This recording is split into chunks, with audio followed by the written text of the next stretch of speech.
Hello students, आज के इस वीडियो में अपन ट्राई करेंगे बीकॉम फर्स्ट ईयर का व्यावसायिक गणित गत परीक्षा में पूछे गए प्रश्नों की लिस्ट में से क्वेश्चन नंबर 4 ट्राई करते हैं। ये एक विद्यालय में बीकॉम भाग प्रथम कक्षा में 2 खंड है, यानी 2 सेक्शन है। खंड अ में 48 औसत अंक और खंड ब ने 43 औसत अंक व्यावसायिक गणनाओं में प्राप्त किए। दोनों खंडों का औसत है 45। दोनों खंडों का कुल प्राप्तांक है 3375। प्रत्येक खंड में कितने विद्यार्थी थे ये अपन को याद करना है। और ये क्वेश्चन पूछा था बिलासपुर में 2004 में और रायपुर में 2023 में। सॉल्व करते हैं अपन इसको।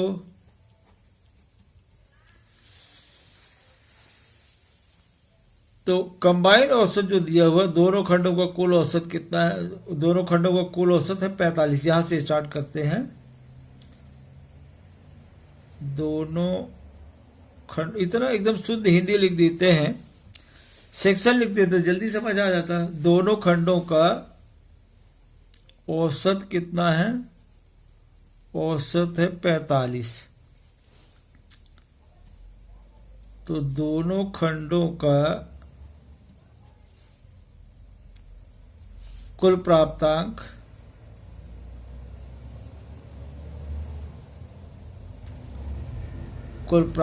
है 3375। तो औसत कैसे निकला होगा? छात्रों की संख्या से। तो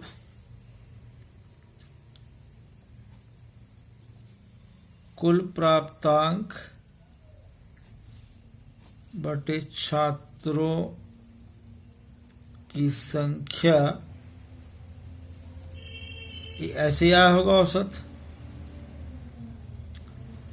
तो कुल प्राप्तांक है 3375 और छात्रों की संख्या हमको नहीं है पता।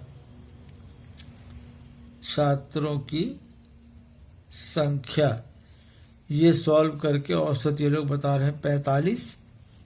तो छात्रों की संख्या उधर चला जाएगा, 45 नीचे आ जाएगा। तो ये हो जाएगा छात्रों की संख्या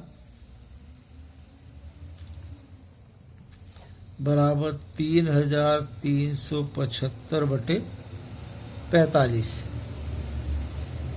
देखते हैं कितना है आता है ये। 3375 भागित 45 तो आ गया। तो छात्रों की संख्या हो गई 75, यानी खंड और खंड ब दोनों के कुल छात्रों की संख्या 75 हो गई। और इसको लिख दे रहा हूं, खंड अ व खंड ब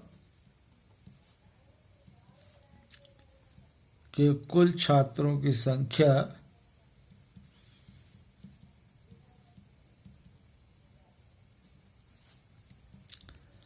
आ गई 75। अब हमको दोनों छात्रों में, दोनों खंडों में कुल कितने विद्यार्थी थे, कितने ए में थे, कितने बी में थे, ये निकाल के बताना है। तो ये करते हैं कि माना खंड अ में छात्रों की संख्या बराबर n। तो कुल 75 छात्र हैं। अतः खंड ब में छात्रों की संख्या बराबर हो जाएगा 75 माइनस n।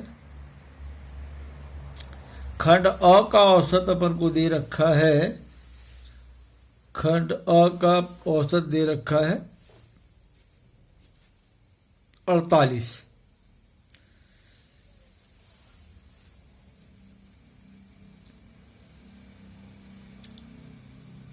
तो खंड अ के छात्रों का औसत है 48। अतः खंड अ के छात्रों का कुल अंक 48n हो जाएगा।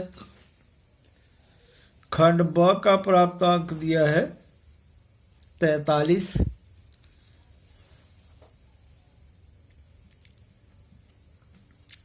खंड ब के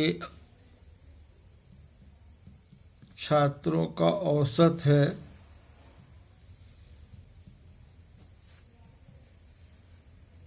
43।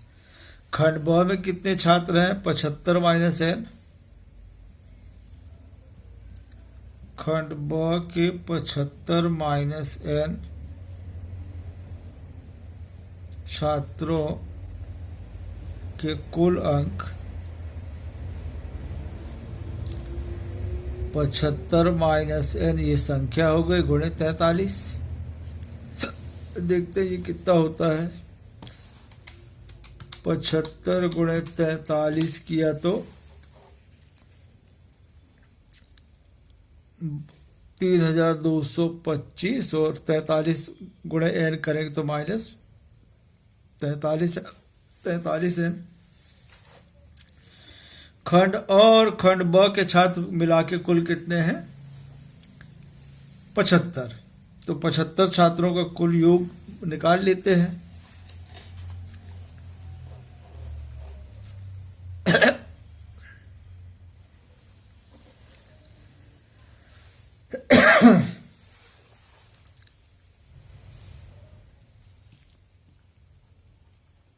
डायरेक्ट लिखते हैं 75 छात्रों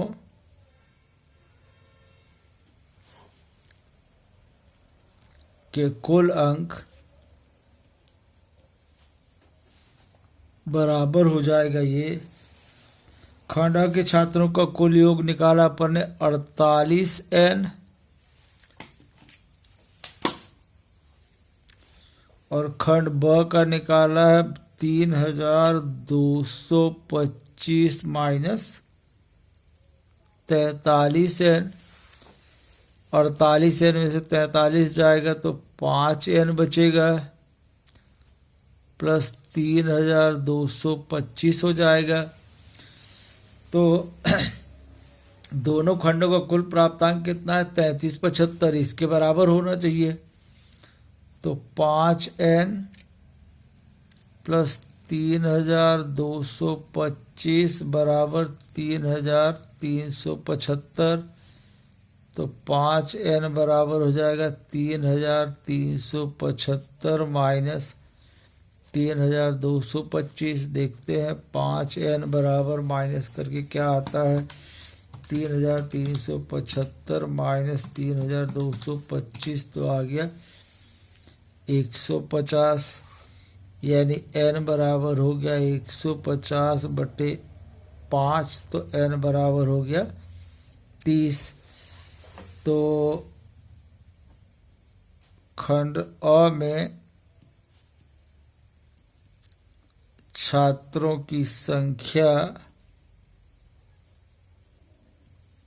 n बराबर हो गया 30 और खंड ब में छात्रों की संख्या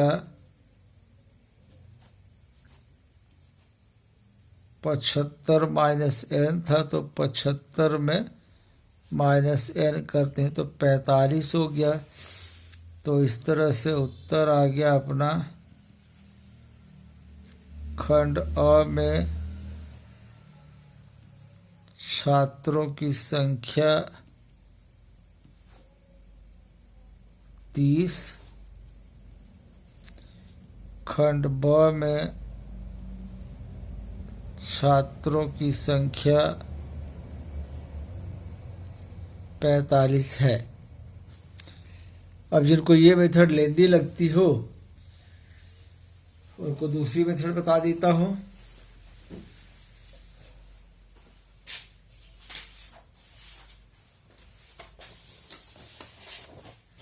उनको दूसरी मेथड बता देता हूं। दूसरी मेथड के लिए क्या करें अपन,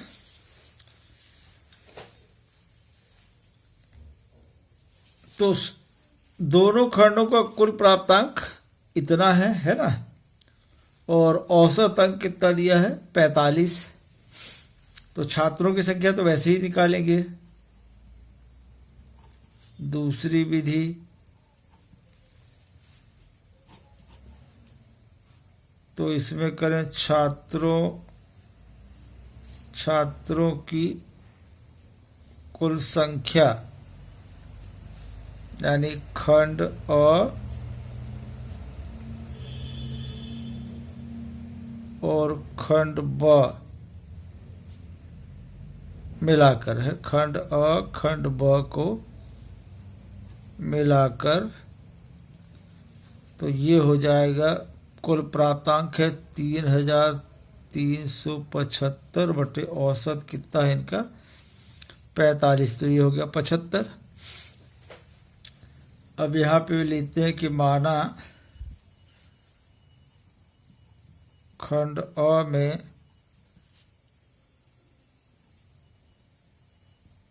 छात्रों की संख्या n1 बराबर n,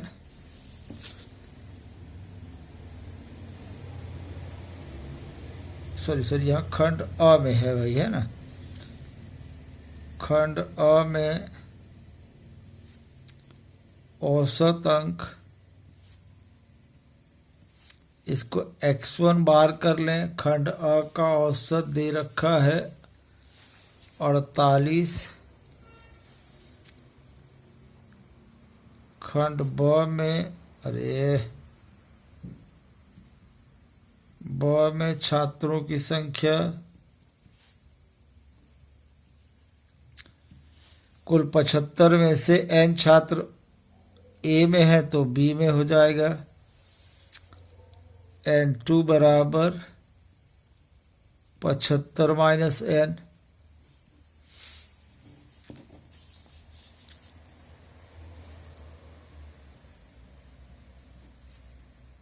खंड ब में छात्रों की संख्या छात्रों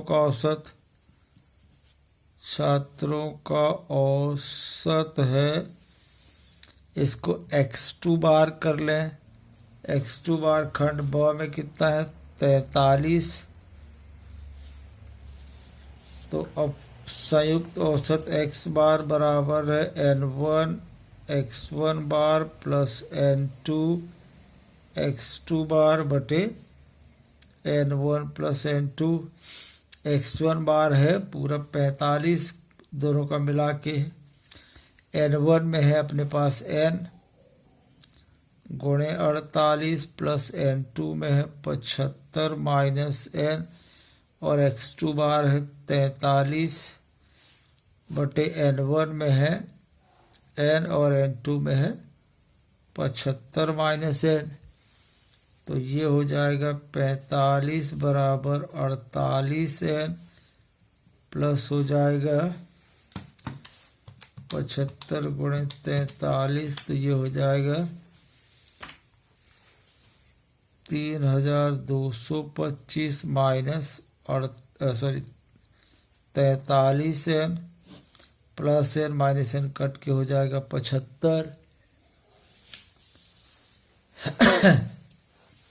तो अब ये हो जाएगा 45 गुणे 75 बराबर 48 n प्लस 3225 माइनस 43 n, 45 गुणे 75, तो ये हो गया 3375। 3375, 48 में से 43 जाएगा 5 n प्लस 3225। अब 3375 में 3225 कर लें बराबर 5 n, तो ये आ जाएगा 150 बराबर 5 n, यानी n बराबर हो जाएगा 150 बटे 5 मतलब 30। तो आ गया अपना खंड अ में छात्रों की संख्या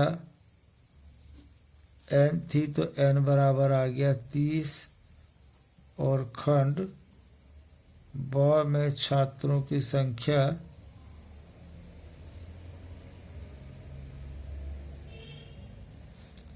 75 माइनस n मतलब 75 माइनस 30 बराबर 45। अब पहले की तरह उत्तर लिख दें। खंड अ में छात्रों की संख्या 30, अरे खंड अ में छात्रों की संख्या, खंड ब में छात्रों की संख्या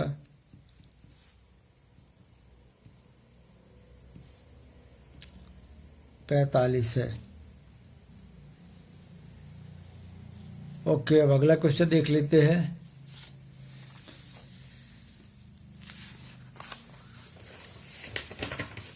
पांचवा क्वेश्चन है, ये पूछा था, अच्छा 2007 में बिलासपुर में, 2014 में रायपुर में। क्या लिख रहे हैं? एक परीक्षा में 50 छात्र सम्मिलित हुए, उन्हें औसतन 47 अंक मिले। जो छात्र उत्तीर्ण हुए उनको औसतन 39 अंक मिले, जो अनुत्तीर्ण हुए उन्हें 34 अंक मिले। उन छात्रों की संख्या बताइए जो उत्तीर्ण हुए। तो दोनों मेथड से इसको बता देता हूं। 50 छात्र हैं तो 50 छात्र का औसत दे रखा है, ठीक है। तो 50 छात्रों का औसत अंक है 37। तो 50 छात्रों के कुल अंक 50 गुणे 37 हो जाएगा। 50 गुणे 37 करते हैं तो 1850 आता है। ये 50 छात्रों के कुल अंक हो गए। अब जो छात्र उत्तीर्ण हुए उनको औसतन 39 अंक मिले, तो ये माना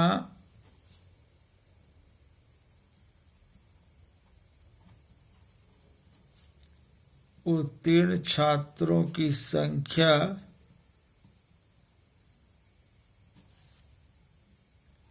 n है। तो 50 में से n उत्तीर्ण हो गए तो बाकी अनुत्तीर्ण हो गए। अतः अनुत्तीर्ण छात्रों की संख्या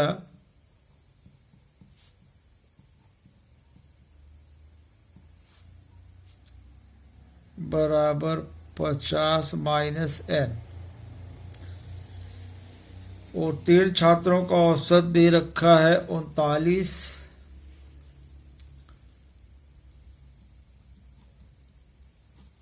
उत्तीर्ण छात्रों का औसत अंक है 39। तो अरे यार,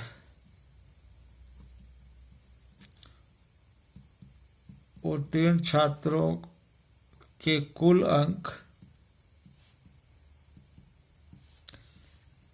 39n हो जाएगा। अनुत्तीर्ण छात्रों का औसत 34 है। अनुत्तीर्ण छात्रों की संख्या ये है। अनुत्तीर्ण छात्रों का औसत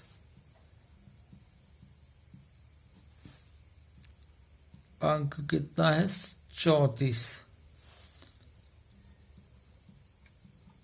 तो अनुत्तीर्ण छात्रों का कुल अंक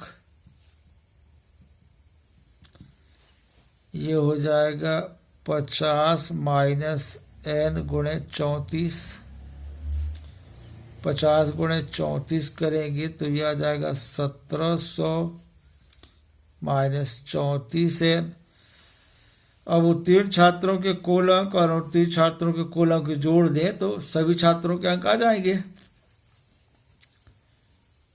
तो 50, सभी छात्र 50 हैं, 50 छात्रों के कुल अंक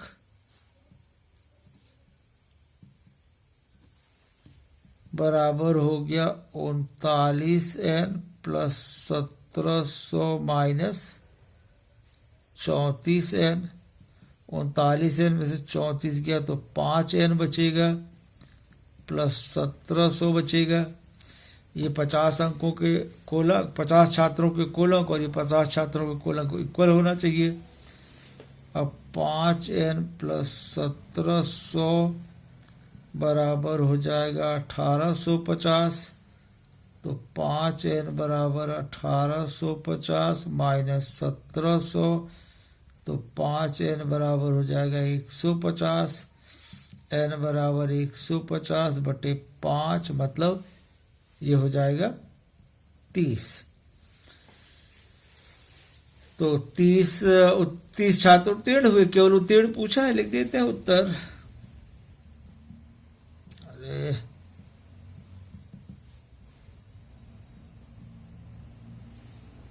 उत्तीर्ण छात्रों की संख्या 30 है।